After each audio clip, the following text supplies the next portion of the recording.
I'm Anil Kumar, and in this video we will learn how to find x-intercept for a rational function.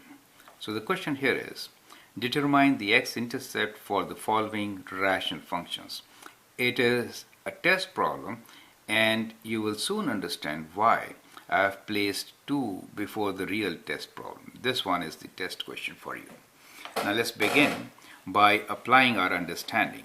The x-intercept means f of x is 0, right? So in general, x-intercept means a point where f of x is equals to 0. That will be 0 when the numerator is 0. So we can equate x plus 3 to 0 and we find x equals to minus 3, and therefore we can say x-intercept will be at minus 3, 0. So y value or f of x is 0, right? So that is correct. Let's check the restrictions on this function. Restrictions on this function are that x is not equal to 3 and x is not equal to minus 2. And our x-intercept is not on this restriction, so that is our final answer. Now let's look into the next one, which says g of x is equals to minus 3x times 2x minus 1. Denominator is x minus 1 times x plus 2. We need to find the x-intercept. So we equate g of x to 0. That is to say minus 3x times 2x minus 1 equals to 0. So that is possible if minus 3x equals to 0 or 2x minus 1 equals to 0. So minus 3x equals to 0 gives us one answer, x equals to 0, and 2x minus 1 equals to 0 gives us, we take 1 to this side, divide by 2. Correct?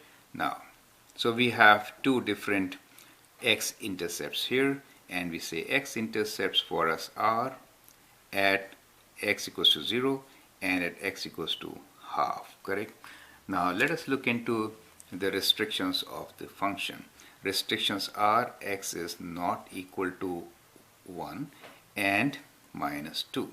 So these are not part of our restrictions, so these are our answers. Perfect. Now here is the last example for us. Let us see how to solve that one. So we say h of x, and that is indeed a test problem. You can pause the video, answer the question, and then look into my suggestions. So h of x should be equal to 0. We equate x times x plus 3 to 0, which has given us two possibilities. One is x equals to 0. The other one is x plus 3 equals to 0. X plus 3 equal to 0 gives us answer x equals to minus 3. X equals to 0 is 1, right? So we expect x-intercept at x equals to 0 and at x equals to minus 3. It's a good idea to look into the restrictions. So the restrictions here are denominator should not be 0. So x should not be equal to minus 3 or minus 2. Now in our case we got x-intercept at minus 3. So that should not be reported in the answer.